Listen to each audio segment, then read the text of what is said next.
Come on.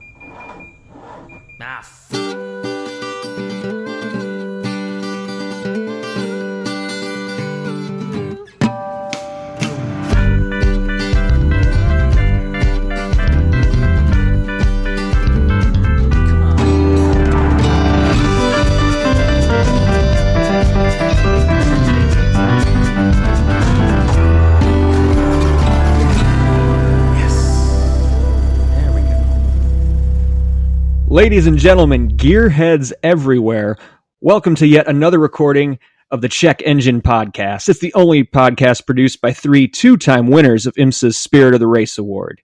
We're streamed through Anchor.fm, or we're hosted on Anchor.fm and streamed worldwide on all those platforms that you use to listen to your favorites.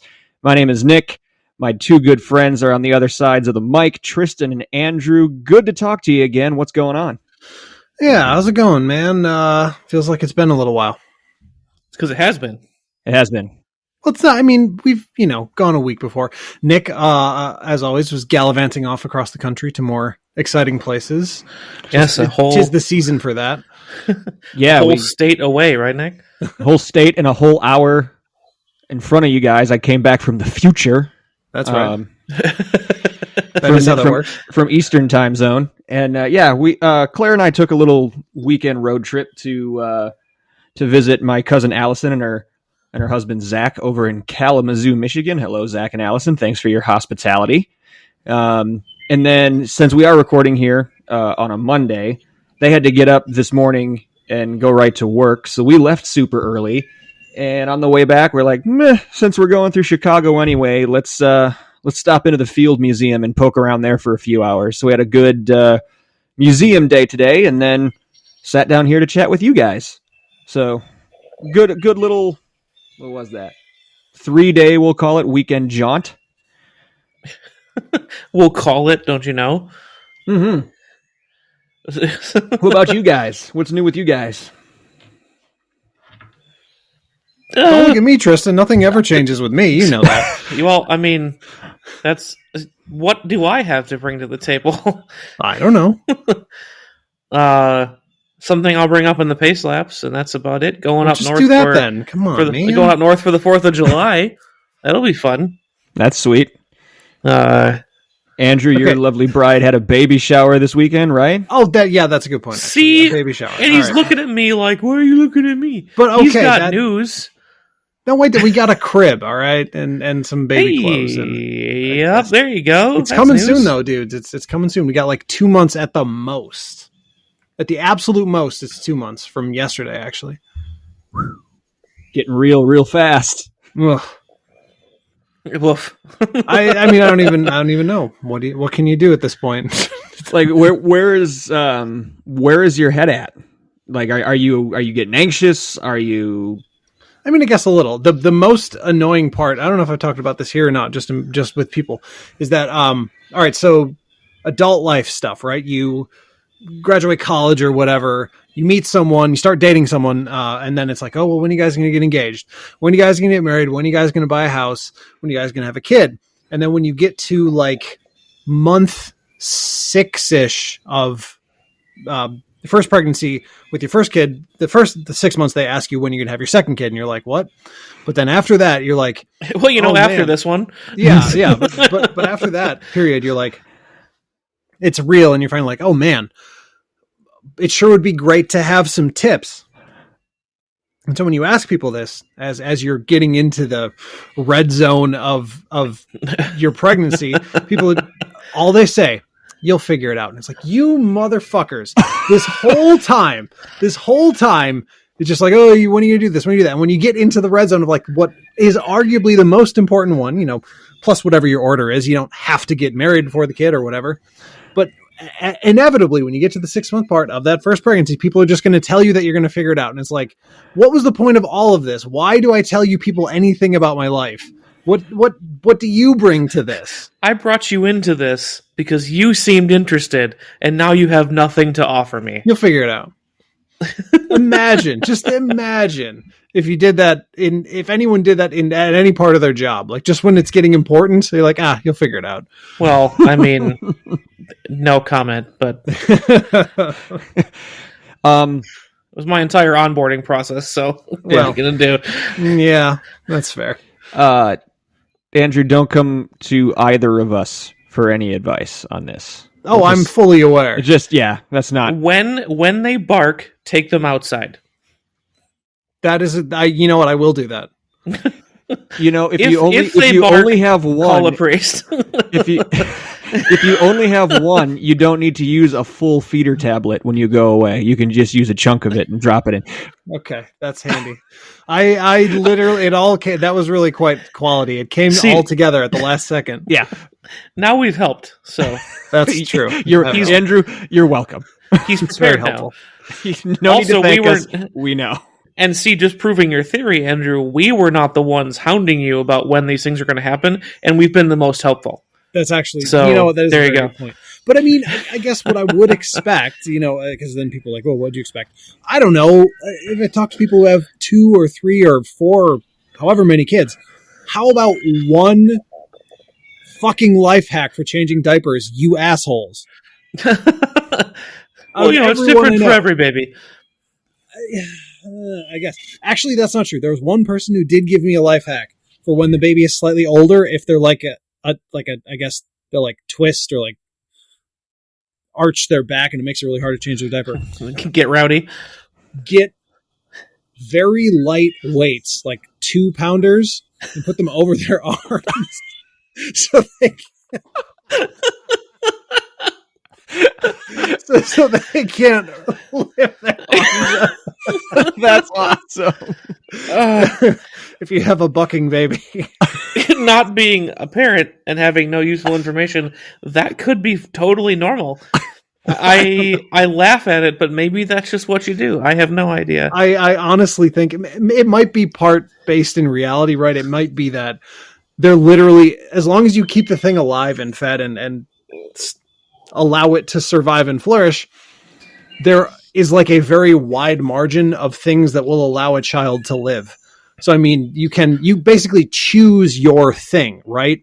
Is it, nothing in the crib except, like the swaddle until whatever age? Is it, you'll only use breastfeeding, you'll only use formula? Like, you can pick your thing that you believe to be the best, but, I mean, humans have been surviving infancy for a long time. So anything remarkably robust children. Yeah. So anything above and beyond the basics that you're doing with the intent of specifically helping the child is a bonus, essentially, as harsh as that sounds, maybe. Yeah, across the board, the human race does produce some pretty hardy babies. Yeah. So, I mean, I wasn't one of them, but I've heard that's true. But you survived anyway, so I did, and you're still here. So, I'm still here. What does that tell you? Yeah, I mean, obviously I don't remember this, but I was told if you're looking for diaper change hacks that, I don't know if this made it quicker, if it's a hack, but my dad used to hold me in the shower. That just makes cleanup easier. Yeah. Yeah, no, that makes sense. So that's one. But hey, we are not a early childhood rearing podcast. Child rearing But podcast. soon. Maybe I'll have a knack. Yeah. Then he'll have all sorts of pro tips for all you fine people. Now that we're 8 minutes into this recording, as it shows on my screen, what are we actually here to talk about, guys? We're going to backtrack and actually do a very rare thing for this podcast and fulfill a promise we made a couple episodes ago and talk about some license plates, which we were going to do. What was that? 2 episodes ago, I think. Yes. Yeah. Yep. And then we ran out of time see. because we talked about Max Verstappen for an hour. Now we're going to run out of time to talk about babies for 8 minutes. Yeah, exactly. So eventually, at some point, we're going to get this license plate discussion in. Hopefully tonight. Yep. Well, I think it relates pretty well because we've kind of officially dubbed season 4 the season of car culture. True. And I would argue that, well, I mean, if you go into the custom special or the special edition plates, that is a part of car culture. I'm not going to sit here and speculate on how big a part or how important it really is, but it's a part of it. It's in there. It helps make up this grand thing called car culture. So I think it's a good relatable topic. I actually think it is important, not to jump it, but I think it is important because there are options, you know what I mean? Like, and people strive for it, right? Even if it's just in jest. Hey, my 1982 Civic is now eligible for like historic plates or whatever it is. Mhm. That was a thing. I remember even in high school that was a thing. Yes, absolutely. Absolutely. So we are going to get into that deep dive, what makes a good and bad license plate, some of our favorites, some of our least favorites, etc., and have a good old discussion there. But before we do that, at the risk of running out of time and not talking about license plates, does anybody have any pay slaps? Well, I think in fairness, in the spirit of open and honest communication, Nick, I think we need to start with your shocking admission from the pre-show, where you said what you said was you may have joined a cult. Yeah, somewhere around there, yes. Not to put words in your mouth. But putting words in my mouth. So, yeah, I think I might have had some sort of secret initiation to a Ford Focus ST Club, gentlemen. Sus. So, I was coming down the on-ramp from 16, the one that kind of loops around to go eastbound onto 94. And I was coming down there, and well, first off, I almost got ran off of that on-ramp by a Karen in a Cadillac SUV. Great. Who just started sliding over. I laid in the horn, made no attempt to slow down or move back into her lane or anything, just kept going, forced me to slam on my brakes, dump the clutch, all that kind of thing. And then when I gunned it to go around her and gave her the old stare, did one of these. Not being a video podcast, yes, he did whip around and stare. It was not an obscene gesture. Tragically. She did this. Tristan, you can explain. Questioning, yeah, the sound fills it all out. Okay, LOL. Yeah, yep. So, like, where did she want me to go? I was on an on-ramp. Like, I was literally out of room. There was no lane for me to go into to avoid her. But anyway, as I was paying attention to said Cadillac SUV, trying to save my own life, unbeknownst to me, there was another Ford Focus ST in the fast lane who saw me, slowed down, crossed over 2 lanes to be right in front of me, and then I saw the rear windshield wiper go whoop, whoop. Just back and forth once. Weep, weep. Like a little wave. So I thought, A little wig-wag. that's too weird. So I responded with my front wipers going whoop, whoop. Oh, God. And now you're in it. Then he puts his hazards on, blinks the hazards a couple of times. No. So I flash my brights at him once or twice. You're And like, then this is getting weird. And then he exits off on basically the next exit, Highway F there by this furniture store. But as he peels off and I pass him, he looks over and gives me the up nod and the peace sign, and I wave back at him. I think I'm in a club. Have you been seeing stray Focuses just slowly driving past your house? Well, I haven't been to my house in 3 days. I just got back from a trip. Oh, God, they're looking for you. That's even worse. They're out and about. They know he's not home. I will report back the next time we record. Just give me a few nights at home here. Well, actually, my specific request was find out what's the deal with Focus ST users and Subway. Well, if I ever meet this mystery driver in yellow ST, I will ask him. Start to go to more Subways. What if this is how everyone finds out? You hear a rumor about Focuses at Subways, then you get your Focus, you start going to Subways, and then you just disappear. You start hearing random overrun backfires in the distance. You turn around and there's nobody there. And you're like, what was that? And then they get closer and closer, and then some guy waves his wigwag at you. It's like the Monty Python scene. You just see headlights getting closer, and then you look away and look back, and then it's the same distance coming. The same closer. shot. The same Yeah, shot over and over exactly. again. And before you know it, you're getting wigwagged.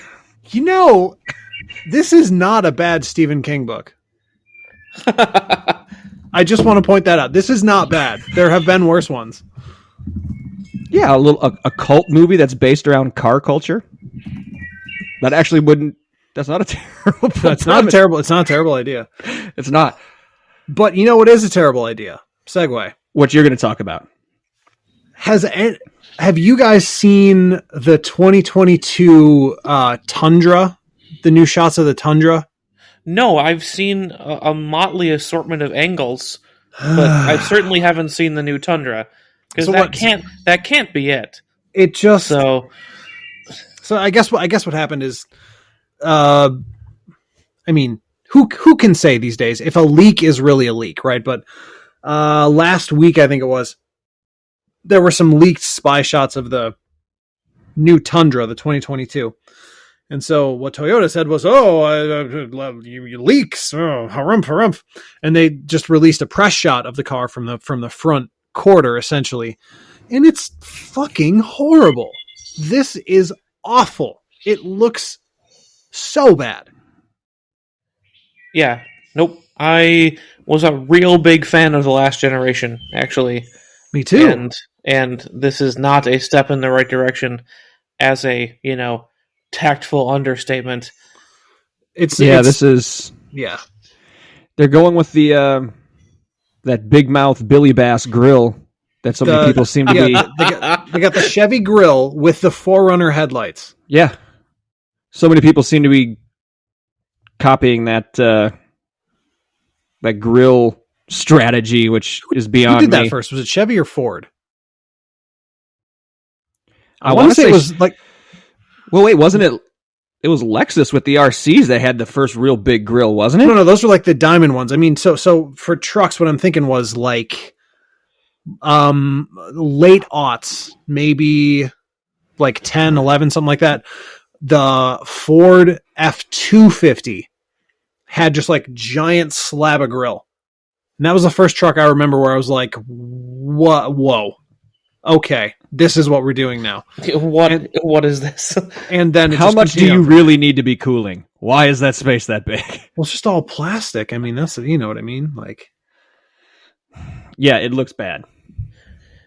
I had seen the initial tweet, probably courtesy of you, and so I was looking to refresh myself, and the first headline I see is from Motor Trend. It says, the 2022 Toyota Tundra pickup insists you see its interior. Gross. What if I refuse? No, you will. They can't say that it's asking you to show you its insides. I want you inside me, says the new 2022 Toyota Tundra. They should have just gone with that. They really should have. Yeah, that's what I remember. I saw the almost the driver's eye view of the interior looking out. I didn't see the actual outside of the truck until just a few minutes ago, actually. Until right now. Wow. Not good. Wow. Pretty bad. In better news, Brian Eversley won. Yes, he Indeed. did. Indeed. Eversley won at Watkins. Man, Yes, something about the Hondas at Watkins, man. Past couple of years, I don't know. They qualified 1, 2, 3. They did. Actually, I did. I will pull up so we were out on Saturday, so I didn't know, I didn't watch this thing live, but I did send him a congratulatory message, and then they're racing at Watkins this week as well for a sprint race because it's replacing their trip north to Canadian Tire because still border stuff and COVID. So they're just doing a second one at Watkins Glen, which is a sprint, not an endurance. So I just said, I figured you had a great shot when Honda's qualified 1 through 3. Should be the same next week and at Road America unless the BOP monster bites you in the next few weeks. And he said, and I quote, Tuesday they'll cut our balls off. Fun while it lasted. He's probably not wrong. Right. It would be funnier if it wasn't true. But it's still funny. Here's a question I have about, I mean, maybe I've only noticed it since Eversley was on, and, well, since last season where it was just Hyundai dominant wall to wall. Mhm. It kind of seems like IMSA's having trouble dialing in a competitive field in TCR, which seems like it should be the easiest one because the homologation is so similar. I disagree with that statement. Really? Yes. Now, I did not watch this one at Watkins Glen. I didn't see it live, and it won't go up on YouTube or whatever for another week or so. Mm-hmm. I will definitely tune in. But the last one I watched was at Mid-Ohio, and for the entire 2 hours, the top 8 cars were nose to tail, and they swapped the lead time after time. Like, it was bonkers. But you're getting runs of brands doing well, is what I'm saying. You're getting like essentially mini manufacturer races inside of larger races, because in qualifying and in the actual race results, whether it's Hyundai or Honda, usually it's those two kind of going back and forth. There's just like runs of manufacturer luck. I've never seen that before. From time to time, I think they've done okay. You had Audi won at Daytona in TCR. I think Hyundai was Mid-Ohio, Sebring. I can't remember. This might have been Honda's first win in the class this year, but Ebersley's been on the podium 2 or 3 times in that car. So, like, it's not like he's been completely out of the mix. So I think they're doing okay, but when you see there's 3 of them in the field and they qualify 1, 2, 3, and they're a good margin away from everybody else, it's like, okay, something's going to come down. But I think overall this year, they've done a pretty solid job on the TCR category. Yeah, and it might just be that, maybe that track just suits the Honda better. I don't know. Right, as it suits the car, or like we know that a lot of the engineering is shared between the teams, especially when it's all factory stuff too. Like somebody figured out some adjustment that gave them a bunch of time and then gave it to all of them. And that kind of thing, where it's like, it would make sense that a manufacturer would find something and like kind of spread it around so you'd see them all succeed for a while.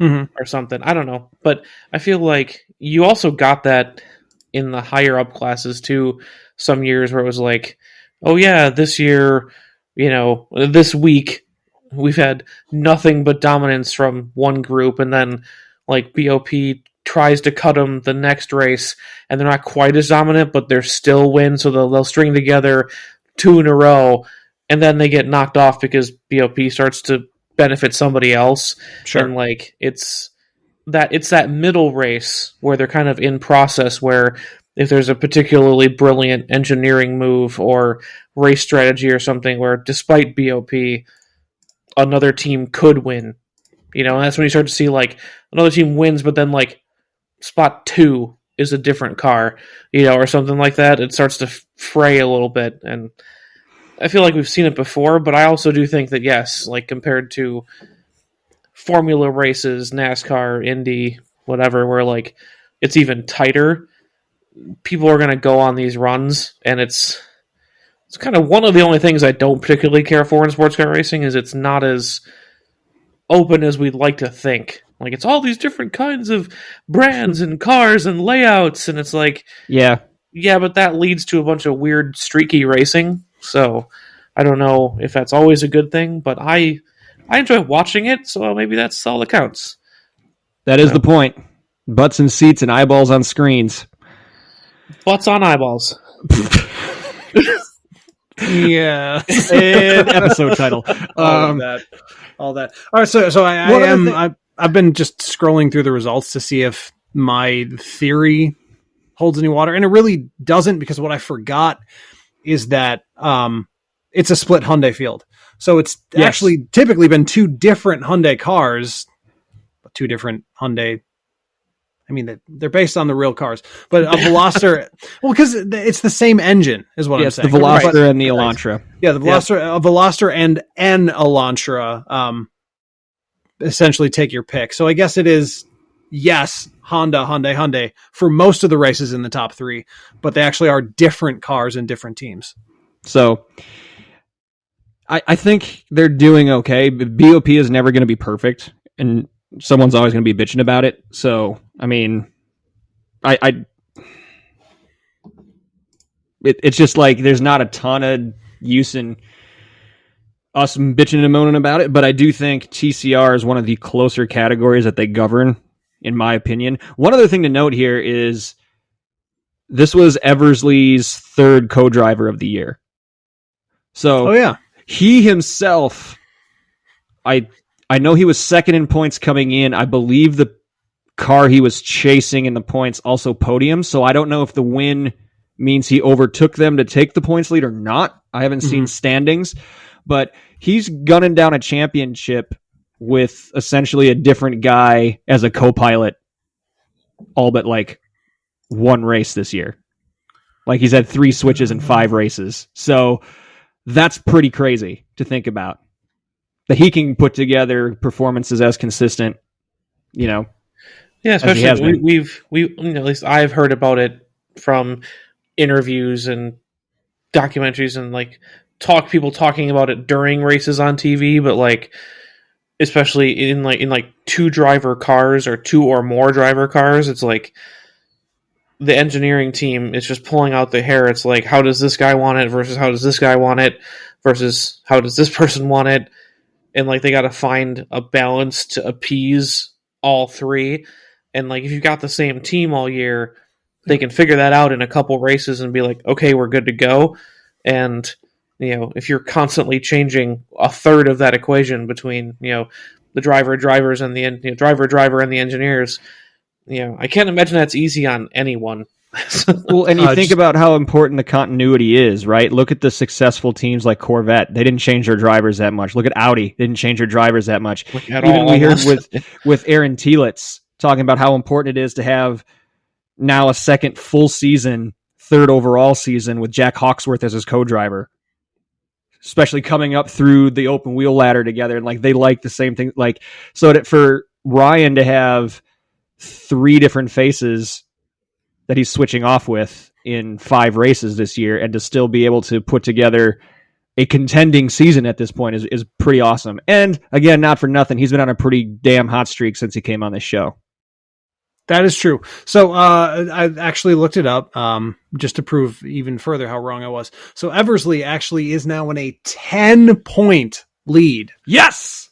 For anyone keeping track. View from the top. They issue points in IMSA by hundreds. So he's at 1210 above Michael Lewis and Taylor Hagler in I believe that's the Elantra Hyundai at 1200 apiece. That's a Veloster. That's one of the Velosters for her. It's one of the Velosters. Okay. And so Eversley is up by himself at 1210. There are no other Honda drivers until 11, which is a different car because there's a tie for 11. So it's 2 drivers. 10 points ahead. And from 1st to 5th, it's 400 points. Or sorry, it's 40 points. 40 points from 1st to 5th? It is super tight and different brands. So it's Honda, Ryan at the top, a gang of Hyundais. Then we have Audi. We have, the Alpha. And then, I think that's one of the crazy things is like often it's always been this kind of a fight between Hyundai and Honda for like the last 2 years because no one's been able to figure out how to race those RS3s and the Alphas keep breaking down. And like, I think it's interesting to see finally, like, Audi won at Daytona, haven't since, but they won anything and they're, in the top tier of points, which is something like I had basically written off being able to cheer for any Audi team anywhere since they stopped the prototype program because it's just so non-competitive, and apparently I'm wrong. Audi has a new version of that RS3 TCR coming next year too. So yes, very excited for that. I'm sure there's going to be some teams jumping to a new car because usually those get the BOP brakes. Yep. Yes. The BOP breaks because they just don't know how to do it yet. Yeah, exactly. They don't know how to slam you. I mean, I guess, but I think about the Velosters last year, which I guess wasn't their first year. It was the second year. It was the second year, yeah. Right. Yep. I mean, that's something. There actually is a mystery in TCR that I don't know how to investigate. But I'm curious about it, and it's this. So my initial thought, 'cause I wasn't paying attention, was that the Veloster TCR and the Elantra TCR use different engines, right? Because it's a generation difference between the two. However, they actually use the same engine as required by the homologation rules, because the engine has to be a 2-liter from the manufacturer. Like, it's a very broad, general kind of classification, but it also has to be approved, essentially. Like, it has to be, yes, this is actually a 2-liter engine, et cetera, et cetera. So both the Veloster and the Elantra use the Theta 2 2-liter engine, which is one of the engines that's been subject to massive amounts of recalls throughout the entirety of its life. But they've been essentially bulletproof for 2 years of racing. How is that possible? Race engineers get their hands on them.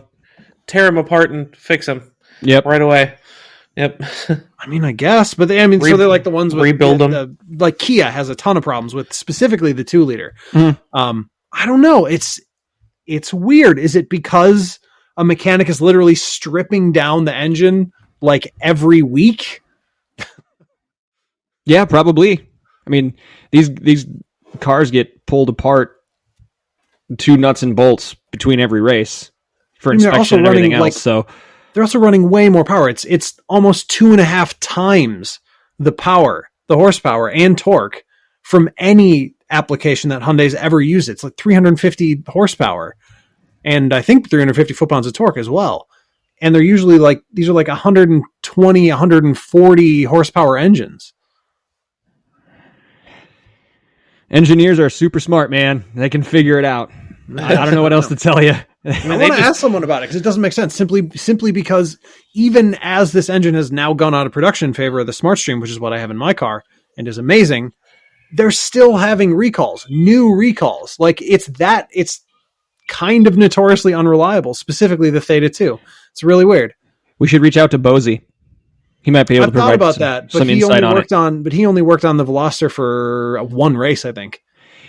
Yeah, but just I think his background in the sport would just be able to help us understand, even the prep work. Like, okay, you get an engine from Hyundai that is stock, factory, air quotes. What happens to it next? What happens to it from the time you get it delivered off the truck to the time you actually put it out on the racetrack? That would be interesting. I think he could walk us through it and he'll shed some light on it. At the very least, maybe he knows some guy who still works for the Hyundai team. Maybe. Yeah, I'll do that. Well, knowing him, almost certainly. He seems to know everybody. Exactly. So. Man's got connections. It's like Nick, but worse. I mean better. Sorry. He does know every Depending on your personality type, right? Right, exactly. For me, more anxiety inducing. So hey, we promised folks we are going to talk about license plates. But yes. I've got one thing. I want to stick with motorsports. I want to bring up NASCAR for just a couple minutes, and I have a question for you guys. I'm not sure which way I'm swaying on this yet. Maybe you guys can help me out with this. So if you haven't been paying attention to the Cup Series, I'll just take you back to this past weekend. Kyle Larson was leading on the last corner of the last lap when his tire blew. Just crazy bad luck for that one instance. But the bigger point is if that tire would have not blown and he would have won at Pocono, it would have been his 5th consecutive win. Pocono. There would have been 4 points races and the non-points paying but $1 million paying all-star race. Mm-hmm. So he is like, this isn't F1 where it's between Hamilton and Verstappen and one of these guys can reel off 5 or 6 in a row and no one would really bat an eyelash. Like NASCAR, you get guys who win a lot in a season, but 4, almost 5 in a row. Like, this is getting to the absurd level how good this guy's season is. Well, I guess put him in the Hall of Fame. That's not where I was going with this. What's the minimum amount of races? Like 2 or 3 wins. Yeah. But it's looking like, at least at this point, that the championship goes through Larson. If you're going to win the championship, that's the guy you're going to have to beat. Sure. And And this is also the guy who got suspended last year for using the gamer word on an iRacing event that was broadcast. So my question is NASCAR getting a little nervous about this? Why? Like, this may be a super unpopular opinion, but why would they be? Because honestly, maybe I'm just so bitter about this or something. I don't know. It seems like there's just going to be two camps, right? People who believe that what he did is completely unforgivable, and no matter what he does, no matter if he spends the rest of his life dedicating himself specifically to bettering the African American community in NASCAR or in the world at large, it still wouldn't be enough because he said a bad word. Okay, fine. You can do that. I don't have the energy. I barely remember that happened. I mean, what can you do at a certain point? Well, and right. It's not NASCAR can't, like, they obviously didn't know that you reinstate the guy and he's going to come back and just barnstorm the entire field through the first summer that he's back. So, like, do you spin it as, hey, redemption story, this is what happens when you give somebody a second chance? Because what I can tell you, at least right now, they're not promoting him at all. You know, like, that's a valid point. When you see commercials for NASCAR, it's still the villain Kyle Busch, it's still the people's champ Chase Elliott, it's Brad Keselowski, it's Kevin Harvick, it's all Martin Truex, it's all these other established vets, Joey Logano. Larson isn't anywhere to be seen. So what happens if this guy wins the whole deal and now for the next year is the reigning champ and quote unquote the face of your sport? Like, I'm in your camp, Andrew. Like, look, he said a bad word. I do not for a second believe that represents who he was before it happened and what he's been since as a human being. I think it was a stupid slip up, and I think the consequence was warranted just given the time period that we're in right now. But, you know, I'm not holding it against him anymore. Like, I think he's a damn good race driver. But I just don't know, like, how much heartburn is NASCAR PR having right now? I don't think that. I really don't. I really hope they aren't having any, because I think what also gets lost in this, what I initially pointed out right after he got suspended, which he should have, was completely rightful. He did his time. He took his punishment, whatever it is. More to the point, Kyle Larson is not a white man. Also, Kyle Larson is Asian. Like, yes. It's not, and that's not to excuse what he did, but despite what Marshall Pruitt might say, he doesn't get to question Kyle Larson's ethnicity, nor does anybody else. He is an Asian man. And he's like, so what? So what are we doing here? Is he, if, without wanting to go critical race theory, if generally the association with saying the gamer word is white male, that's not the situation that we have here. Right. Yeah, I hope it's not a big deal. I think they've already found their answer. It's not like you suspend him again or you shut him down or whatever. You don't give him any more airtime than you have to until you figure out where he's at. Like he did, he has been penalized. That's one of the biggest things that bothers me is, like, as long as it is an appropriate penalty, sentence, penance, whatever you want to call it, as long as it's an appropriate amount of time, lost effort on his part to, because he did this thing. We as a society tend to punish people forever. It's like, for certain things. Yeah, it's like you did a thing, you've been punished for it, and we can move on now and see what you do next. Like, I think we're at the part where we can see what he does next. If he's continually, a racist garbage bag, then we can judge him for that when that comes, if that comes. Right now, it's like, okay, he slipped up. It's not necessarily forgiveness for saying it, because that would be just not punishing him at all. But right. realizing that he messed up. He served his time. Now let's see what happens.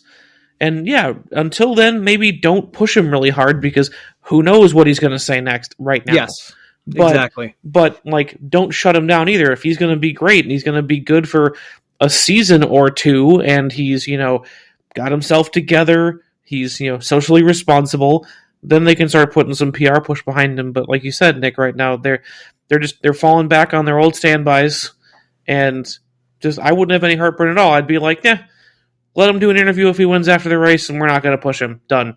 Yep. Problem solved. But I also So- do think that they have to be keenly aware of the fact that if he does win, and I'm completely making a blanket assumption here. If he does win, if he does become champion, he may very well be the first minority champion in NASCAR history, right? I would. Yes. I would venture to say yes without knowing, but I feel safe saying that. Don't get your facts from this podcast, you losers. This is just. But that okay. So then that becomes a quandary, I think, for NASCAR if he does win, because NASCAR's become obviously committed to equality as they should be, and they're pulling in minority stakeholders from football and so on. But God, it's so hard to even approach this topic without ending up saying something that makes you sound like a complete racist. But I think due to Bubba Watson's Wallace. influence and the star power that he has, and drawing Jordan and drawing the attention of the NFL, all that other stuff, from what I've seen, the majority of minorities who have been brought in to support this new push in NASCAR have been Black Americans, which I think is fantastic. But I mean, we are also in the year of Stop Asian Hate, right? Mhm. So, I mean, maybe that's just another doorway for them. Maybe that's another group. You know what I mean? I hope so. I hope that's the end result. But I guess think it all depends on how NASCAR plays it. If Kyle Larson does win, I certainly would hope that NASCAR would be smart enough to celebrate him as appropriately as he deserves as the champion, and also to honor Correct. his heritage however he chooses to present it. I mean, He being Kyle Larson. Yes. So I missed the whole Marshall Pruitt thing. When he wrote the response, like he wrote this scathing response. Yeah, I don't remember exactly what it was. There was some quote in there that really rubbed me the wrong way, where he was like, Kyle Larson says that he's Asian or something like that, and it was like, well, all right, man, The you don't get man's to middle question name his is ethnicity. Miata. You know what I mean? Like, But, there was like- it probably wasn't that heinous. Marshall Pruitt's really smart and successful, but I remember I was like, what is this guy talking about? Like, there was something in there that to me read like he was questioning his ethnicity, and I was like, what? This was his a long time ago. Middle a year name and a is half. Miata with a Y. You can't question that. Yeah, so I mean, we'll see. Like I said, it probably wasn't that bad what Pruitt said. I'm sure I'm not going back to find it, and I'm not going back to listen to the episode where we talked about it. Again, you can you can do that on your own, listeners. But We'd appreciate it if you go through our back catalog. that's right. Get those valuable listens. But I mean, let's see. That's the only thing we can do. I just hope that I hope to see the same support for Kyle Larson at some point that we did for Bubba Watson and Bubba Wallace. it's Bubba Watson. What am I saying? Bubba Wallace. That's the golfer, right? Bubba Yeah, Watson. Yeah, yeah, that's the golfer. that is That's the golfer, yep. another famous person. Bubba just Wallace. not the right one. Watson's, Waltrips, NASCAR. Bubba Wallace. Bubba Yeah, Wallace. Darrell Waltrip. But that's the name. from Darrell Wallace. Anyways, That is Bubba Wallace's actual name, Tristan. It's What? Darrell Wallace. Are you kidding me? No. Wait, what? His real name is Darrell Wallace. I think it's Darrell Wallace Jr. And everyone just, like, Bubba was his nickname. Oh, that's awesome. Anyways, yeah, They let's just need to wear like name tags or something. Put the names on the car, something clever like that. put they the do. names on the car. I know that was a joke. Okay, all right. That was a joke. Everybody calm down. Anyways, if Larson does win, just let him do his own thing his own way. I don't think, for the people who are mad, I guess stay that way. Well, what are you going to do? Stay mad, haters. It's Well, not even that. I didn't bring this up because like there was any inclination that people were. It was curious to me, like, how are they going to handle this, just given everything that's happened over the last 15 months? So, yeah, that's a good point. And you did notice some interesting things that they are doing / not doing, but I think it's to be expected. that's fair. That's fair. So, folks, chime in. Let us know what you think. Plenty of ways to get a hold of us and do so. For one, you can look us up on Facebook. We have a page there. You can find us by looking up Check Engine Podcast. Andrew, if they want to tweet us, where should they tweet us? At Check Engine Pod. And Tristan, if they want to find us on Instagram, how can they go about doing that? Look for us at Check Engine Pod. So be sure to like, follow, share, post, DM, reach out how and when you can. You can ask us questions to answer on the air. Let us know what you like or dislike about what we're talking about right now. Give us topic ideas, all that good stuff. Thanks in advance. Now, without further ado, after a 3+ week delay, let's talk license plates. How do we want to do this, guys? How do we want to set this up? Well, I mean, it's pretty simple, right? You got to have a license plate in your car. That is true. No, here's how I thought about this, actually. When I think of license plates, and this is going to be a reference that only 90s kids will understand. When I think of license plates as a concept, the first thing that springs into my mind every time is the Wisconsin sesquicentennial plate. I mean, very specific audience, Wisconsin kids about our age, but yes. Yeah, no. Super specific. What is that? The sesquicentennial is 150. 150 years. Wait to the 200. Anyways. So I don't know why. I really have an attraction to this plate, but it's kind of weird, right? So Wisconsin standard plate, what is it now? White with black lettering, and It's got like a farm on top. Yeah, like America's Dairyland. Yeah, a lie, but I just pulled up I just Google searched the sesquicentennial plate, and it's a standard Wisconsin plate, but the custom message just says cows. That's what I should have done. But no, the sesquicentennial plate actually was kind of cool. It was a lakescape with like some foresty islands on the left-hand side, the Milwaukee skyline on the right-hand side. It kind of looks like a Bob Ross scene. Yeah, and the letters, all the lettering on the plate was red. And a was bird. super cool. Yeah, a bird diving in the middle. I think a hawk, or maybe it's not a robin. That's a state bird, so it's like a hawk or some shit. It's not a robin. Robin diving into a lake. Predatory robins. No. It's a beautiful plate. Like I find it oddly serene, and I think it's like the art on it is very well done because it's sort of sparse, but there's a few primary colors, and red is the highlight and accent for everything. So it just looks really, really good. I've always liked that plate. So that's the first thing that jumps into my mind when I think of like, what's a good license plate? Well, this super niche plate from 98, but it's really stuck with me. And I think that's when I first realized that license plates are, or can be, more than a function of like a legal mandatory thing you just have to have. They can actually be something. So that's my starting point, the sesquicentennial.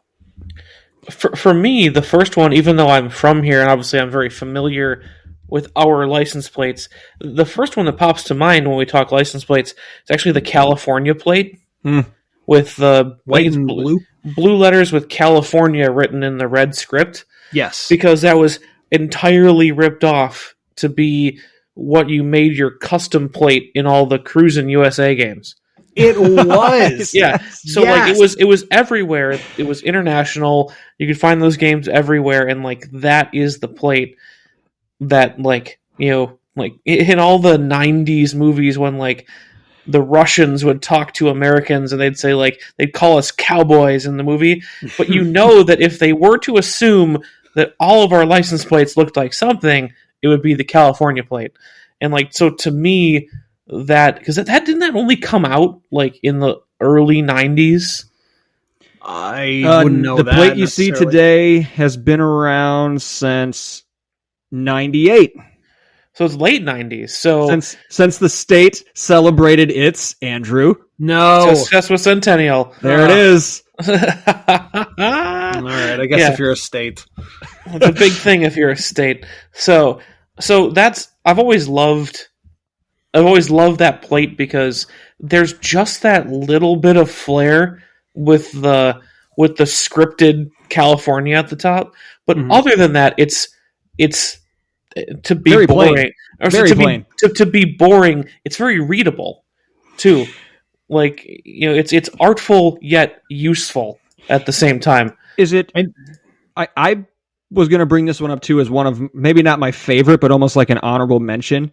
But just something about the way, yes, it's plain white, no art, but just that red script on the top really stands out. And I think there's something about it that draws you in relation to just pop culture in general. Because when you see that plate, you know, it's like glitz, glamour, Hollywood, Rodeo Drive, like just that lifestyle that is talked about, written about, shows recorded about in California, specifically Southern California, that just it's like a desirable thing. Like you see a California plate and it almost makes you go like, ooh, you know? Okay, Well, and then it was just an updated version of the one before it. So like the one before it had California in red at the top, blue letters, white background, but also had a sunset. But still red California, blue letters. That goes back a long way, like right down to like you said, Nick, all the pop culture, the, you know, spinning out of time license plate from Back to the Future and like all that stuff. Those are all California plates with that on there, and you know it's iconic because probably the media. But then when you actually look at it, it's like it's actually not a bad plate. It's kind of nice. Yeah, it's clean. So, like it's clean. That's the way I would describe it. Which is, I'm looking this up. I pulled your article up, Tristan, that you sent us a few weeks back when we were going to talk about this. And I don't know which one came first, but Louisiana has like almost the exact same script. So like Louisiana tried to be as cool as California, but then they put a pelican on it. And then that just went right And into went right down the shitter. Pelicans are actually cool, though. Maybe that's a hot They're take, also but- just savage. Yes, that's why. They're cool. Pelicans are They will eat they're tough sons of pigeons. bitches. They're tough sons of bitches. I don't like that I know that. That they but- will eat a whole. A whole bird. A whole other not? bird. I do know that. I just don't like that. No, I would do. you not eat a whole pigeon? I certainly would not. Feet. Maybe worth a shot. What are we talking about? Anyway, license plates. Not pigeon eating. Here's another plate I really really like. The Hawaii plate with the rainbow on it. It's so very simple. happy. That was on my list. Like I look at it and it's like, yeah, I like this. Because it's very similar to the California plate in a lot of ways, except instead of red text, it's all black text with a rainbow just across it. I mean, it's classic. Just it's happy. It Yeah. depicts the state very well. Like nothing bad can happen in Hawaii, right? When you look at that plate, just a rainbow. It's paradise. What else would man. you have? Yeah. Yeah, there's no I mean, I wouldn't have anything else. I think they got that one perfect. Yeah, it's definitely perfect. I think it's I mean, given the space they have to work with, it's a stamped piece of metal, about yay big, whatever the dimensions are, like, then you have that amount of space to depict what your state is for everybody who sees those cars, your car driving. Be hard pressed to find one better. That one's really good. The only one I found that might capture like the spirit or the feel of what you think of when you see the state better is the Land of Enchantment New Mexico plate. That one, Yes. that one sticks up pretty high in my list as well. The bright yellow. Yes, on the light blue. I mean, that's just That and the other one that immediately makes me think of the place, the people, the kinds of cars the license plate is always on, and just everything about this license plate is where it's from, is the Colorado plate. Yep. whoa. That's I did not expect that. Yep. It's Absolutely. it's- like I can picture it on every Jeep, Subaru, 4Runner, and RV.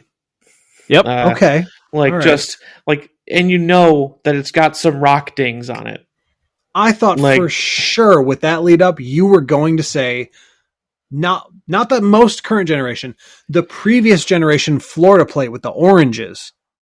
Yeah. I mean, that's to me. I feel like that is almost. I didn't put it in my worst license plates, but I'm very cynical about that plate because that's.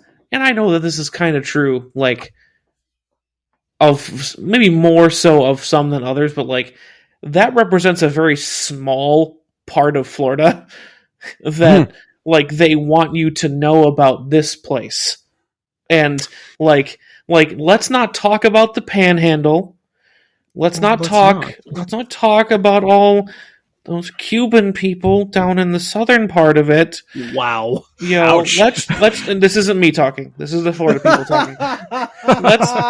Let's talk about Central Florida, you know, where they grow all the oranges. You guys like oranges, Okay. right?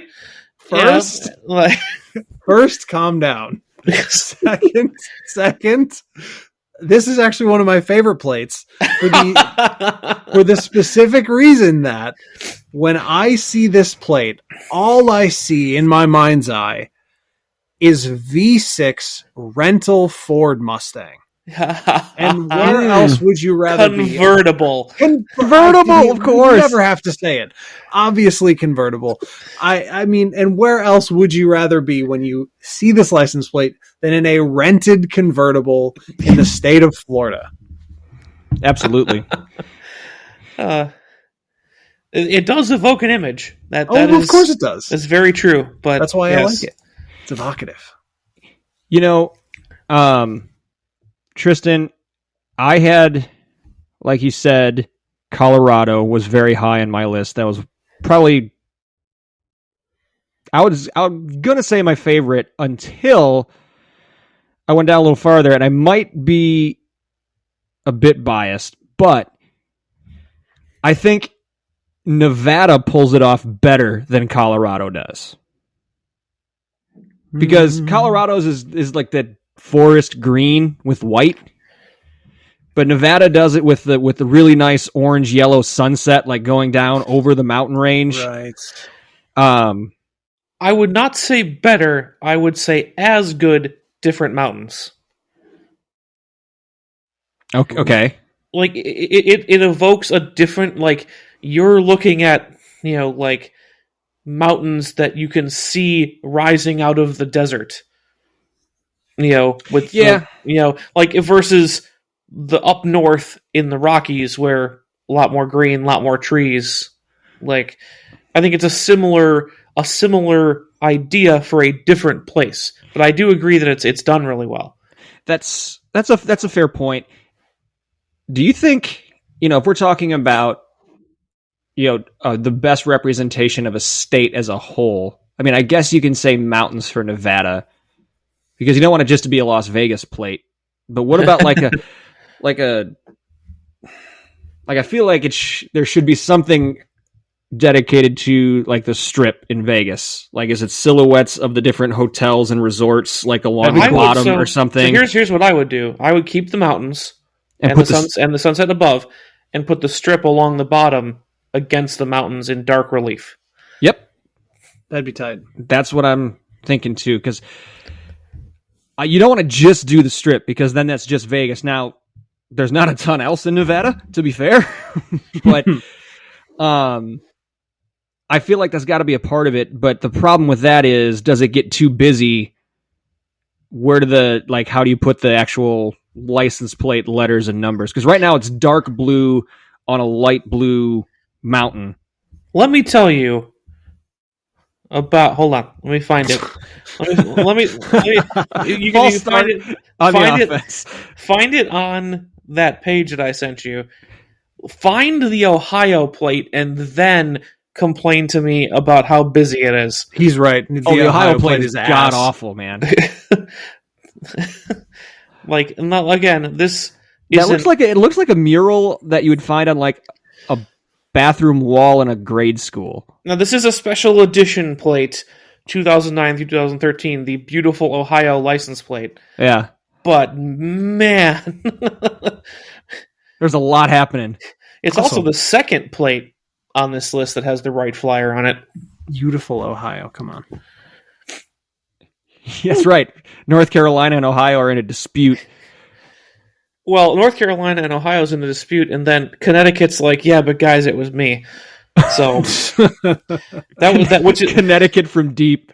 which is true. That was my next one of the things I want to talk about. Like when I was like looking at this article, and Andrew, you pitched the idea about license plates, and I was like, oh, I found this great article, and like I was like, but look at all these slogans on top of everything else.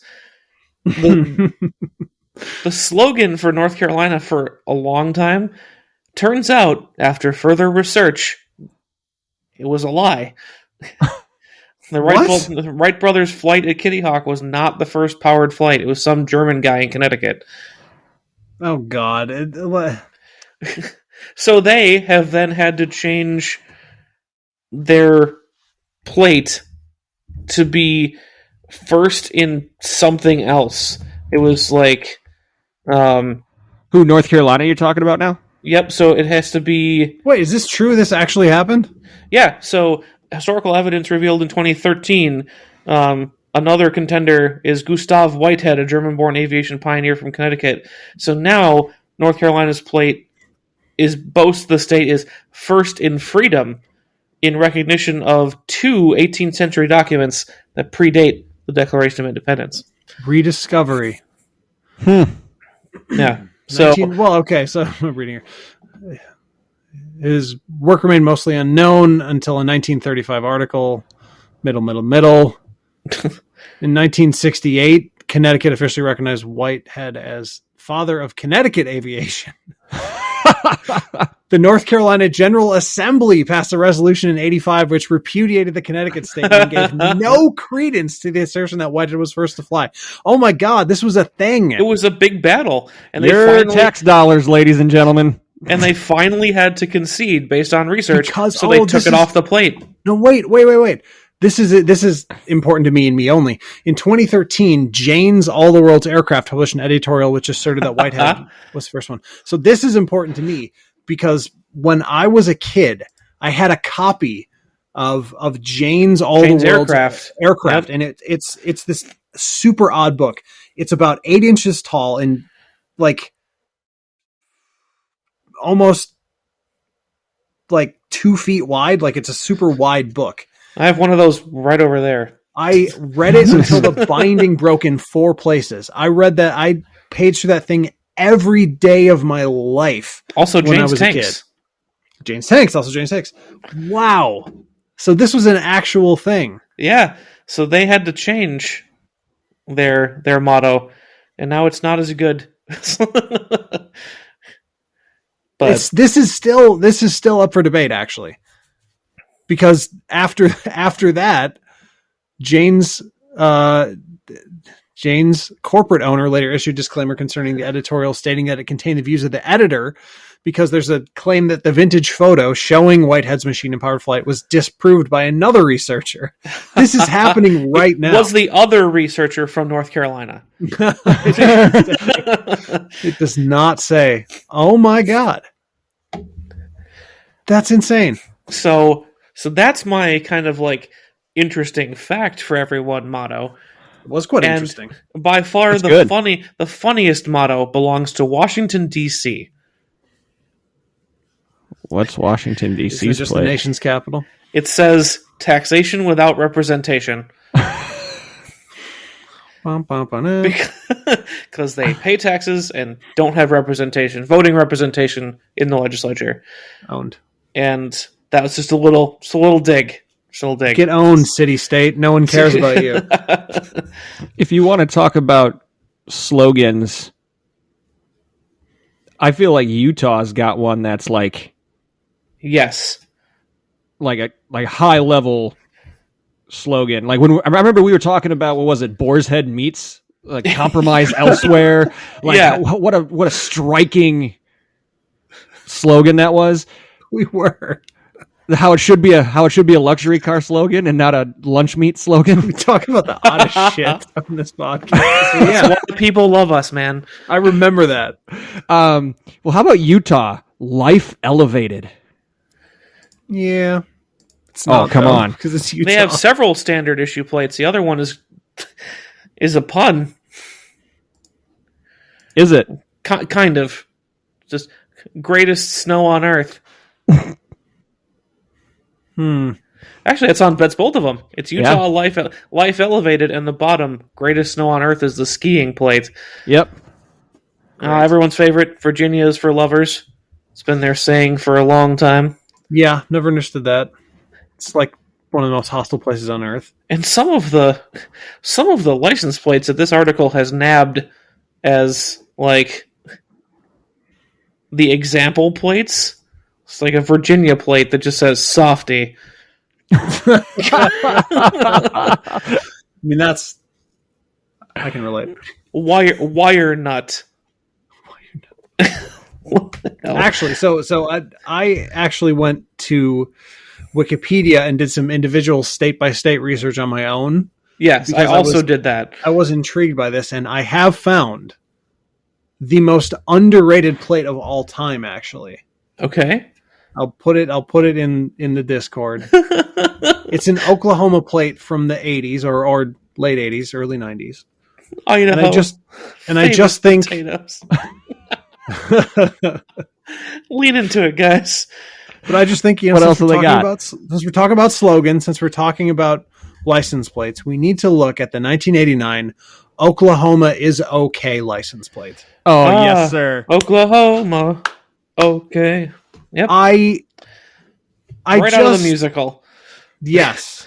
First of all, this plate is objectively perfect. It is a brown Super 80s. Yes. It is a brown bottom with, I guess, the sun or potentially Brown just a circle. sunset. Yeah, at the bottom of the plate. As And it would look in the Dust Bowl. So I mean, that's right. Yes. On top of the brown sunset in black text says Oklahoma is okay. O, capital K. Then the rest of the plate is white and has green letters. I mean, in terms of design, this is actually a banger. This is awesome.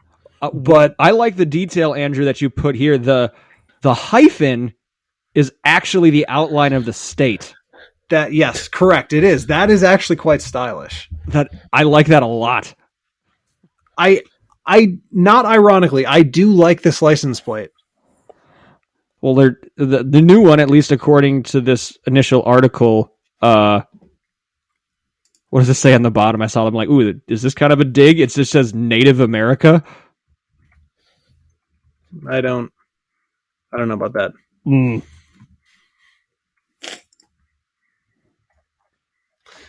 I Yes, mean, the Oklahoma is okay.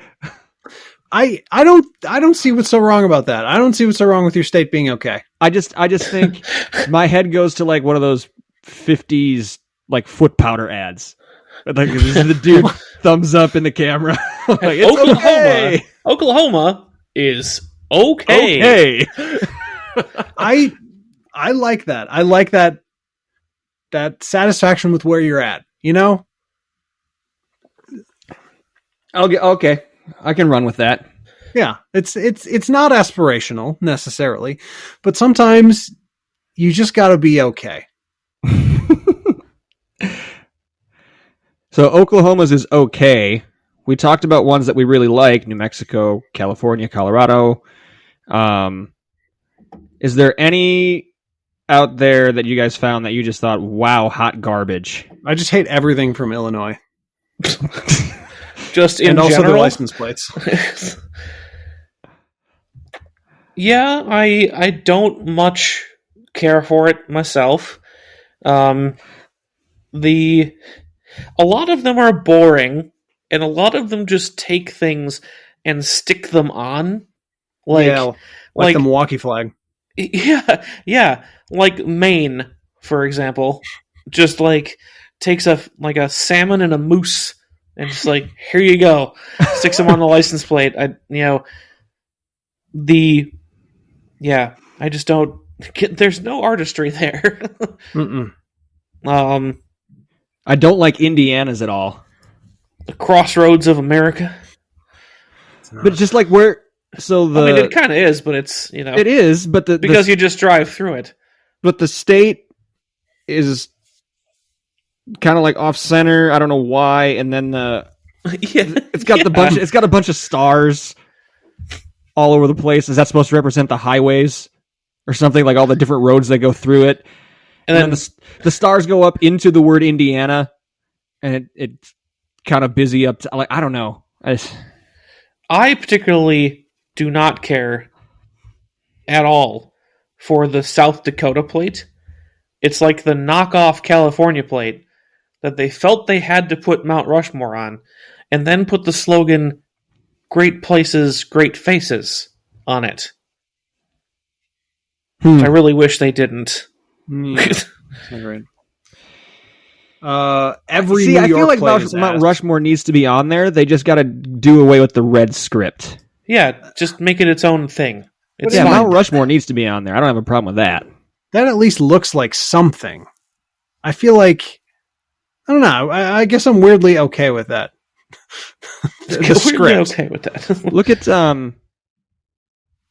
so just above it, actually, in this article, South Carolina's actually looks pretty cool. I don't know why I didn't notice that before. With the tree. I'm looking for another. But Rhode Island's looks awful. Yeah. It's got a random anchor up there. There's no one to see it. It's fine. Yeah. It doesn't matter. The easiest states. Yeah, okay. I was looking to see if the picture we had, it was a scratch, like an artifact or something. I was going to say, because I didn't like it when it was there, but I don't think it's on every plate. I think someone has a damaged plate, or could be a security. Yeah, something. Feature. I'll take it back. I actually like it. The Tennessee plate, where it's pretty simple. It's got, Tennessee inscripted at the top, state picture outline in the middle. Your plate is basically using the state as the dash, and your plate, your numbers go on either side. And the background is actually a very subtle, not at all intrusive, just Blue Ridge Mountain scene, Smoky Mountain scene. It's actually pretty good. I was going to say it looked like it had like a river running like right down the middle. I was like, because who put that there? But it's not actually there, so I have to take it back. No, definitely security lines. Yeah. I would agree with you all the way until they decided to put the county on the bottom. Yeah, and I know that some of that is a legal thing, and they have to do it, and it has to be such and such like size and clarity and everything. Yeah, so it just looks like, it's like someone printed, like it's like a label maker, and they just that's exactly what it is. Slapped it on there. So that kind of ruins it, but otherwise, yeah, it would be really, really good. Bearing in mind they have to do it, it's not as bad for me, but yeah, I just don't think it's. I mean, obviously, it is in Tennessee, and there's other states that do it too. I think Idaho has to do that, and a couple other ones. But Florida, Georgia, Florida has to do that. That's right. I don't know. I think that takes away from it. I don't like it. I don't like putting counties on there. What does it matter? So, could you guys pick out one as like your favorite?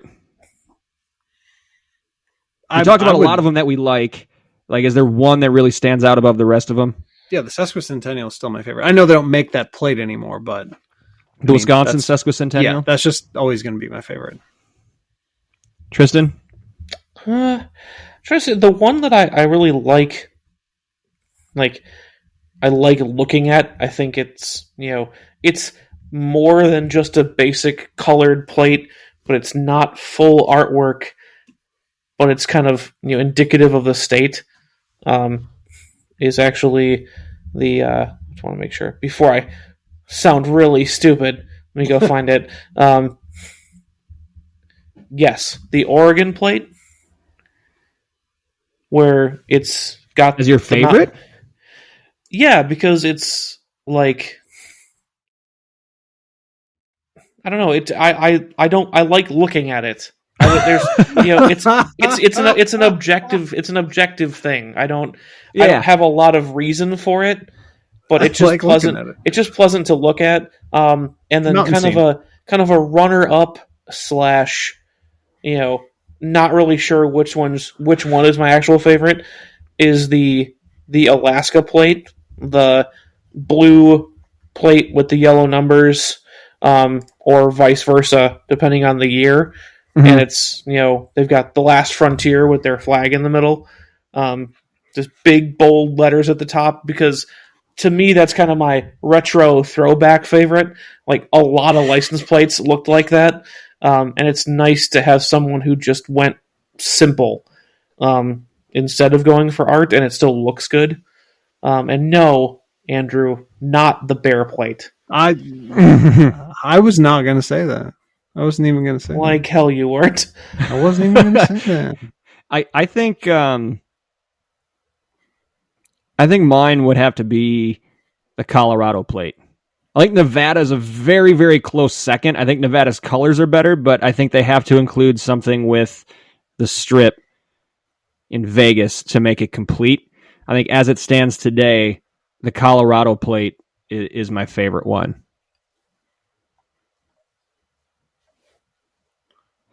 So that's just talking about like standard issue plates. We haven't really had the discussion around the custom or the vanity plates yet. So, interested, Andrew, your take on a vanity plate. Is that something that completely useless, just not for you? Is it something that you have, if you have a good idea, go for it? Like, what's your thoughts on the whole custom plate? Well, I don't know. All right, so I guess it's two things, right? The first question is custom license plate text. And the second one is, every state has probably between 5 and 20 like specialized plates that you can get. I just meant the text. Like if you're going to get customized text. Yeah.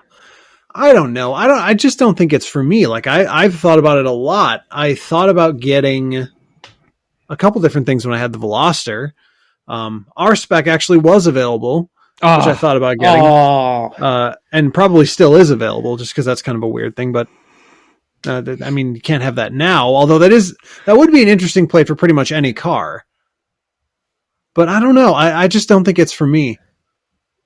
No? Customized plates. Although my dad's had one for years, like decades at this point. Yeah, I think... for me, I just don't think I'm... Like, it's got to be something that's so obvious or such a low-hanging fruit, because I'm just not creative enough to take those 7 characters and do something with it. But, like, if it's something that, again, is easy, it would make a lot of sense. And like my example, you said your dad, Andrew. My example is my grandpa, who was a pilot. Like, he retired as a commercial airline pilot. He only has 1 car now, but when they had 2 cars, the plates were the planes that he had flown the most. So one plate was DC-9, the other one was 757. I love the 757. So, like, that was cool. It made sense. It represented what he did for a career. How do you get 757? I don't know. That would be taken. It's pretty simple, right? 3 characters. Yeah. But he got it. And I think he still has DC-9. I think he gave up 757. I think. Sense. But like, that was cool. But it's got to be something like that. Like, when my dad had his white Corvette, they were trying to force something in there. My mom was like looking for ways to do like white hot, like WHYTHOT or something to get. Otherwise, it'd just be wit hot. Mm-hmm. You know, it's kind of forced. You know, like that's if it looks too forced, I'm not a fan. But if it's something that's obvious and easy, like by all means, go for it. I mentioned this before, and this is what kind of brought the idea up. I don't like you just to repeat the car. I like that. I actually really like that. Speaking of which, on the badge, on Yeah. the side, you don't need to put it on the plate too. I Like, we saw get it. the guy. I saw the guy who scored the Wisconsin Mach E plate. Oh wow! Really? Yep. So it's Mach space E. What's it on? A Mustang. A regular Mustang, a gasoline Mustang. No, it's on a Mach E, dummy. It's on a Well, Mace. listen, dickhole. Those have only been out for about 3 days now, so maybe he got in and excited and was. I expected to be in his gas Mustang. What are you talking about? No, it was on his Mach E. His Mace. Mate. I have not seen one of those on the road at all. I've seen two, and one of them was this guy. But you really don't like the model, the car model as license plate. I like that. No, I like putting my stamp on it. I do not like it. You already have the But I name of the feel car. You already have the name of the car. It's on the badge but that's right not next the to point. it. You were first. I mean, think about the RAV4 guy, or I did see CRV as another one. So like most popular cars for decades, Yeah. and you were the first one to have that license plate. It's something. It's not like So it's like a pride thing. yeah. You outfoxed the rest of the people who asked. You inconvenienced slightly a stranger. That would be something that's right up your alley, Andrew. Yeah. The person who had the WRX plate inconvenienced the person who then got the Rex plate, who then Yes. inconvenienced the person who got the R3X plate. The knock-on effect. Inconvenienced the person who got the R3XX plate. Yeah. Right. Yes.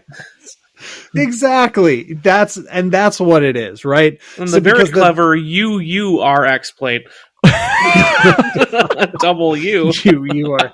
But think about it though, because someone else will have gone to the DMV to get a plate that says RAV4 on their RAV4 because maybe they really like the RAV4. Who knows why? Then they have to make the choice. Do you get RAV4 1? And then so the other thing is like the DMV Muppet is not really going to understand what you're going for. So if you're there in person, they're just going to suggest a bunch of things that have nothing to do with what you actually want.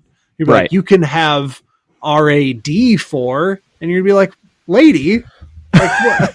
What are you talking about? What? UURX is available.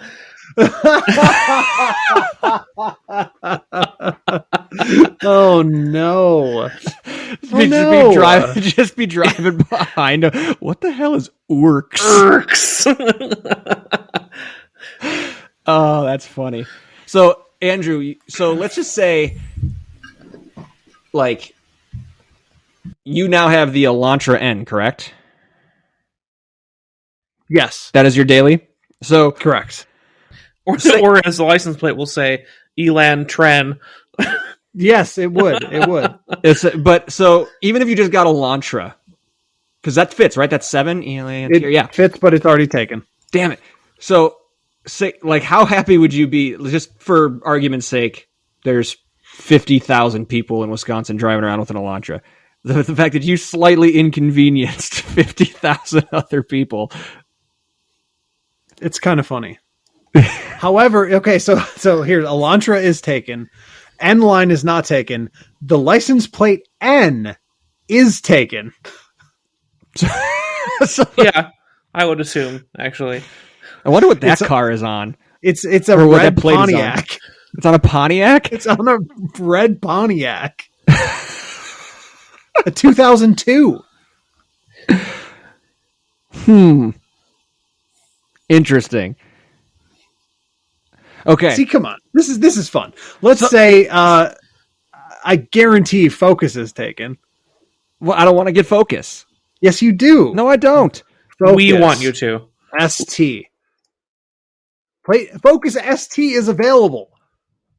Not doing it. Nick, you know what you need to do. I'm not doing it. Do you have the strength? No. No. ST is not available, but I can tell you what it's on. It's on a Fiesta. What's on a? The plate, the ST plate is on a 2014 green Ford. That's a Fiesta, clearly. Yeah, probably a Fiesta ST.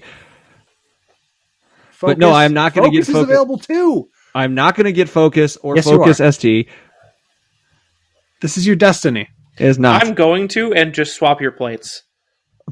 Just steal them and put those on instead. I will say this: I think the most clever one I saw, and it's just because the lady driving it was like an absolute savage for doing this. I was driving out towards Madison and had one of those moments where like you look up in the mirror and are like, oh shit, move over now because someone's coming like a bat out of hell. And it was a white BMW convertible just screaming up the fast lane. Like I was doing, like you guys know, going that way out to Madison, there is no speed limit. Mm-hmm. Like once you hit Oconomowoc and then you're going west, it doesn't matter. Like if you're doing 85, you're getting run over. So I moved over and this car ripped by, white BMW convertible with this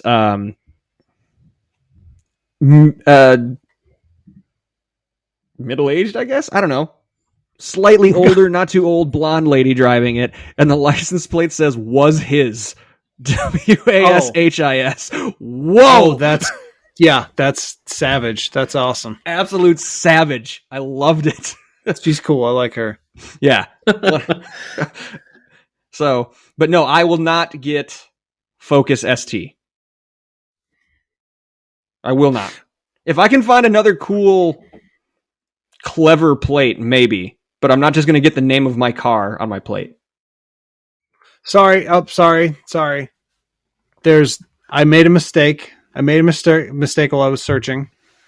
The Wisconsin number plate system does not support the letter O. It's 0. All of them are 0. So Focus is in fact taken. I regret to inform you, Nick. So it's F0COS. The license Correct. plate of your dreams is no longer available. Of my nightmares. Of my bad dreams.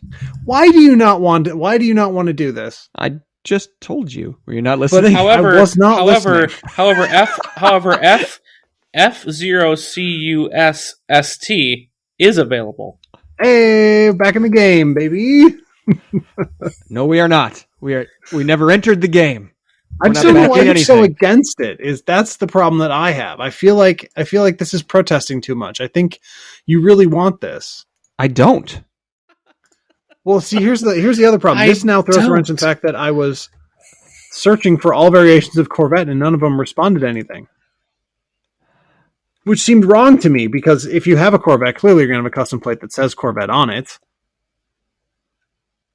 Well, wait. CORVETT. Is Wisconsin take 7 or 8? Do they make an allowance for 8 characters?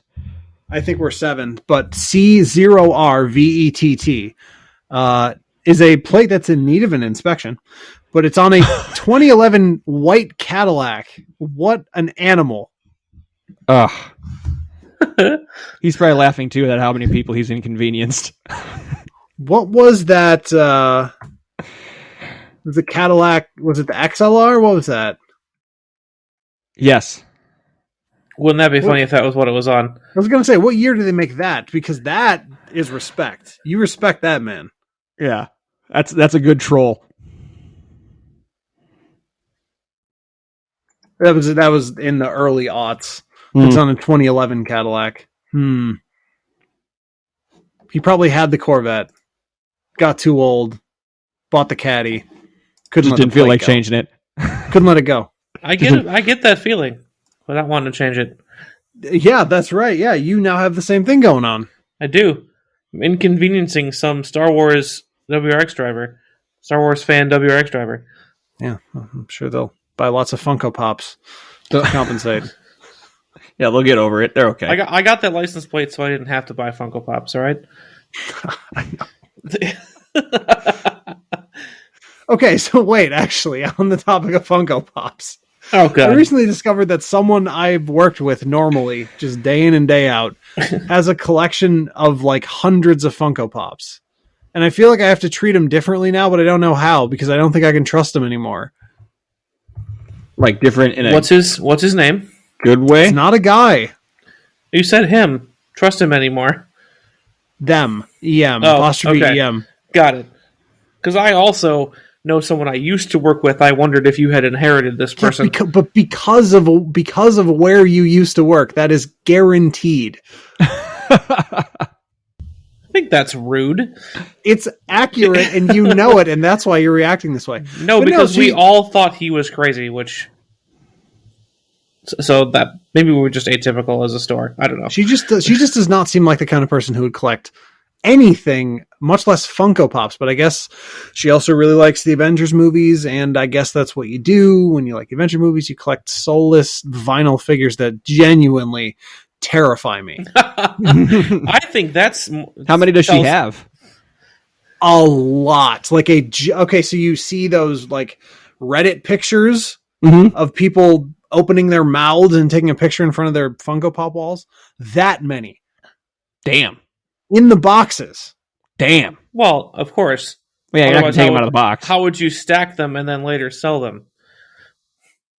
You know what you call this, Andrew? An investment. Yeah. Appreciation. It's not an investment. The only people, oh my God, even Funko less Pops and Bitcoin to the moon. to the moon, baby. But okay, so the only people who would buy your NIB perfect condition Funko Pops are people who already have the NIB Funko Pop in better condition than yours because they're somehow more obsessed. This is not a Funko Pop podcast. I hate this. I hate it so much. I hate this. You're the one who brought it up. You said to change the subject. To Yes. talk about Funko Pops, which I don't want to ever do because I hate them so much, but let me change the subject. Let's talk about Funko Pops. Well, here, I was Andrew for a second. We were just I was- we're just going Hey, along with you. You're yelling at us. talk about You things. hate it. To talk about things we don't want to talk about, who wants to talk about drift sticks? We should talk about drift sticks. No. Good, because See I how don't easy want that to. was? Because I don't want to talk about them. Thank you. The new S3 has a drift stick. It does not. It has a drift mode. Which I Modes, did- Okay. Sticks. Objectionable. Not okay. Which because you Insert shouldn't Drake steer meme your here. car. Wait, dude. On that topic of drift sticks, this is car related. I swear to God.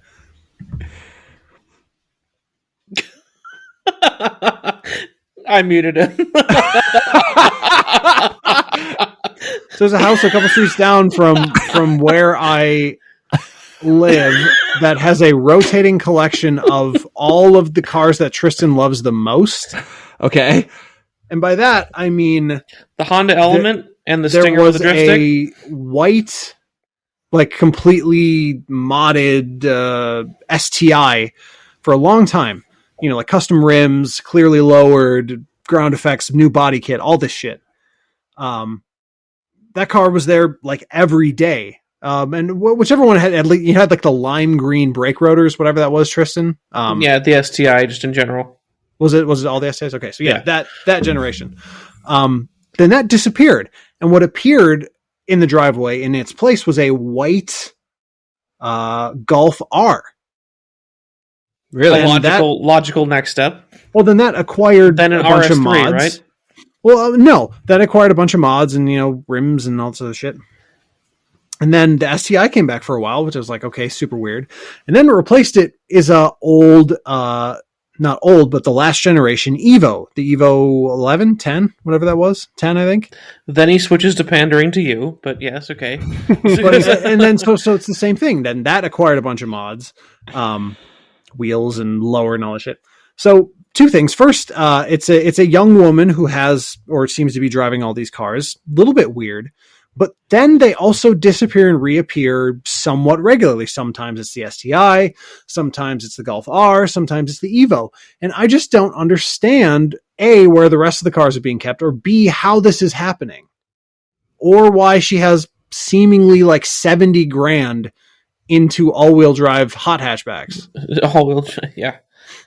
I was going to say, I was waiting for the next step to be an RS3 or a TTRS. RS3 would make sense. I'm waiting for the drift stick tie-in. Focus RS. That's the only one. That's the only one missing. Focus RS. Yeah. Mm-hmm. It's coming. Just you wait. Be patient. I don't know. And it'll have a license plate on it that says Focus. Drift stick. Focus RS. Can you get drift stick? I think Start now. DRFT STCK. STK. Look that up. Wait, number not found. There you go, Tristan. Tristan, Tristan, you don't hello? want this? Hold on. He's gone. DRFT STK. STK. Drift stick. So Tristan, the minute you come and swap my focus plates, I'm coming for you with DRFT Not STK. if I just register all of these plates and keep them for myself. And then You deploy wouldn't. them as necessary. You wouldn't dare. Oh, bum. Oh, wow. Hey, look, a rare find. I looked to see if Onyx was available, and It's not. No. It's on a Harley. It's on a motorcycle. There you go. Someone's paying for that on a freaking bike, a custom bike plate. Wow. Inevitably a blue one. Or something not black. That sounded like salt right there. Maybe that's his nickname. Onyx? Maybe that's his first name. My name's Maybe that's Onyx. his first Oh, man. A Harley rider named Onyx. All right. We're going down crazy rabbit holes now. We should probably get out of here, huh? Yeah. All right. So, folks, this is a very visual episode, so rest assured we'll post pictures of these random people's plates without the numbers blurred out on our social pages coming up following the release of this episode. So have no fear. But thank you for sticking with us today. We appreciate you listening. We don't want you just to listen, though. We want to interact with you. We already mentioned how to find us online and on the socials. While you're listening, while you're streaming, be sure to go to whatever platform that you're streaming us through and leave us a review, preferably a good one. And maybe if you're feeling super extra special generous, hit that subscribe button for us. It's free, and you'll get notified of any new content that we put out. Plus, it helps us out with that big podcast algorithm in the interwebs. If you're really into what we're doing and would like to support us monetarily, you have two options for that. You can go to patreon.com/checkenginepodcast or hit that support button on our homepage at anchor.fm/checkenginepodcast. Every cent pledged is put towards making this show a better experience for you, the listener, and none of it goes back into our pockets. Again, thank you in advance. Fellas, who or what are we thanking before we sign off for the week? I'd like to thank Funko Pops. I knew it. I mean, Clay, the low-hanging fruit. I was looking for something funny or stupid to read about Funko Pops, but it just didn't happen. So that's all right. I mean, I guess the logical thing to do would be to thank you, Nick, and you, Tristan, for giving me such sage advice on how to rear my child as it comes up. Yes, Tristan's favorite phrase of all time. hey, no problem. He wants to rear your child. What movie is that from? I don't even remember. It's from some stupid, like, college comedy. Yeah. Stop disappearing. Tristan's playing with his brightness. It's so goddamn distracting. Tristan, stop disappearing and thank somebody. Tristan? He muted I did. himself. I accidentally bumped my mute button too on top of all that. Hey, guys, we're not pros. It's from. You know it's, what? We haven't had that reminder in a long time. We are not pros. Yeah, it's from Knocked Up, Andrew. By the way. Knocked up. Okay. Yes. Oh man, why do I never think about this ahead of time? You really should. So should you. You usually don't have anything either. Yeah, but I cover better. Not always. You punted around a couple times. Listen to while he's waffling. Nick, you go. I already kind of shouted mine out, but I would like to thank my cousin Allison and her husband Zach for a fantastic weekend in Southwest Michigan. And now I'll turn it back over to Tristan. Excellent. Well, I'd like to thank you guys for the in-depth look at that article that I sent. Especially you, Nick. Looks like you did your homework. And then Andrew with the extra credit going on his own Wikipedia adventure. I had to know. Because like you, Andrew, I got very interested in the weird nuts and bolts and the fact that like a lot of the license plates that you see when you're driving around and you associate with places aren't even the ones they released anymore. And Yes. like I went down so many rabbit holes researching this. I'm glad that you guys did too, because then it made it way more interesting. So I will thank you two guys this Aw. week. Thanks, buddy. Well, thank you for thanking us. Thanks Oh all God, around. it's going to Here we turn go. into a circle. Reply No thanks, all, circle jerking. reply all. No, thank you. I don't know. So thanks to each and every one of the three of us on this show. And as always, thank you listeners for your continued support. We love hearing from you. We love recording this for you. And we cannot wait to speak to you again. Until then, you take care.